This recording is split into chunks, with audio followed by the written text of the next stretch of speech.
Shalom Bapak Ibu terkasih dalam nama Tuhan Yesus Kristus.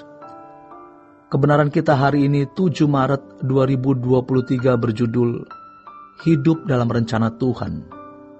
Sejujurnya, Allah yang begitu nyata di dalam Alkitab sekarang seperti mati dalam kehidupan banyak orang, termaksud dalam kehidupan orang-orang Kristen. Orang-orang yang rajin ke gereja, para aktivis, juga para pendeta. Ciri dan gejala dari kenyataan bahwa Allah seakan-akan mati dalam hidup orang-orang ini bisa dilihat dari perilakunya, nampak dari perilakunya. Kita sudah mewarisi kekristenan yang palsu. Ibarat handphone, itu terbuat dari plastik, mirip aslinya, tetapi tidak ada komponen-komponen yang bisa digunakan untuk berkomunikasi. Tidak semua orang Kristen kekristenannya palsu. Tetapi fakta menunjukkan bahwa kita mewarisi kekristenan yang palsu. Kita tidak boleh merasa sejahtera dengan keadaan di mana kita belum mengalami Allah secara nyata. Kita harus menjadi galau, upset, cemas, takut, khawatir kalau belum benar-benar mengalami Tuhan. Di daerah-daerah tertentu, seseorang yang mau mencari kesaktian, kanuragan, mau mencari wahyu atau wangsit, maka ia pergi ke tempat-tempat keramat, ke dalam gua-gua gelap, di tengah hutan, di kuburan-kuburan. Mereka yakin ada oknum yang bisa mereka temui. Ada kuasa yang mereka akan bisa alami. Dan faktanya ada orang-orang yang memiliki kesaktian kanuragan atau kekuatan supranatural. Seberapa kita yakin bahwa Allah yang kita sembah, yang ditulis di dalam Alkitab, begitu nyata. Allah yang benar-benar ada, yang bisa dialami dalam jiwa, di dalam manusia batiniah kita, juga dalam fisik kita. Alkitab jelas menunjukkan bahwa Allah itu dapat dialami.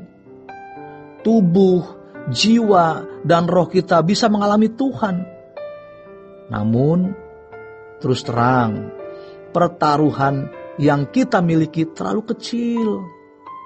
Harga yang kita berani bayar terlalu kecil. Kuota yang mestinya kita penuhi terlalu kurang. Kita menganggap Tuhan itu murahan. Padahal berurusan dengan Tuhan itu selalu dengan segenap, dan segenap. Artinya tanpa batas.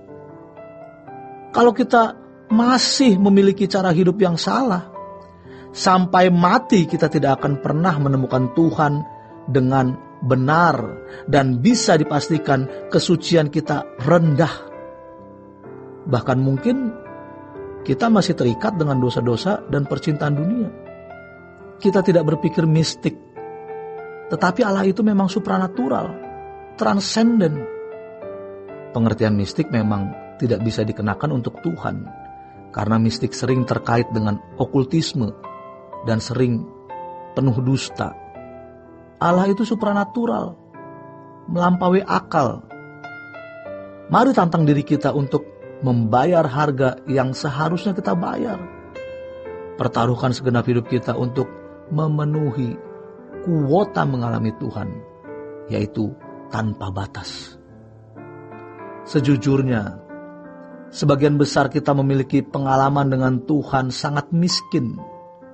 Kalau orang Kristen baru atau memang berlama-lama hidup dalam suasana keberagamaan yang dinominasi tokoh, masih bisa dimaklumi.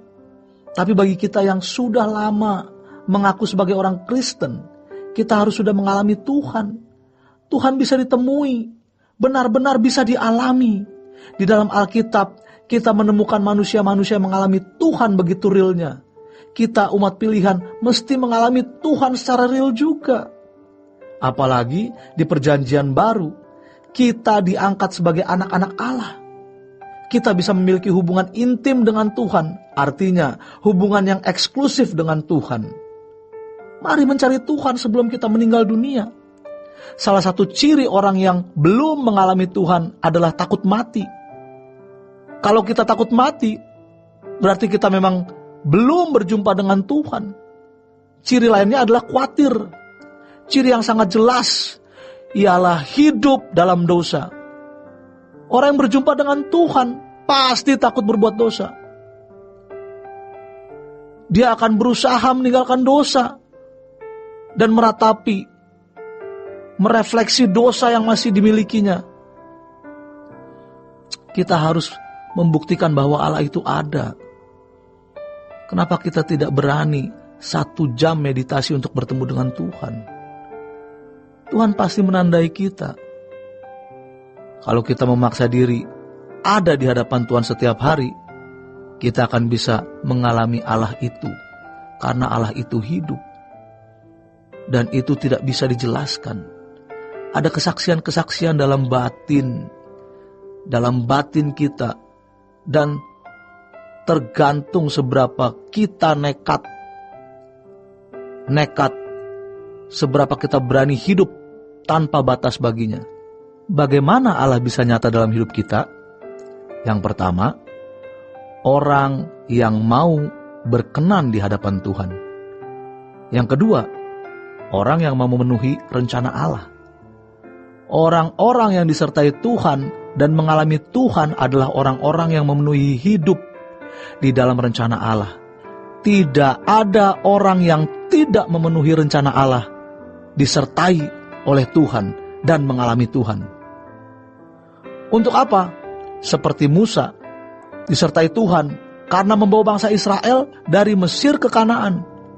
Daniel, Sadrak, Mesak dan Abednego, seperti Yusuf yang dibawa ke Mesir, disertai Tuhan begitu hebat karena memenuhi rencana Allah.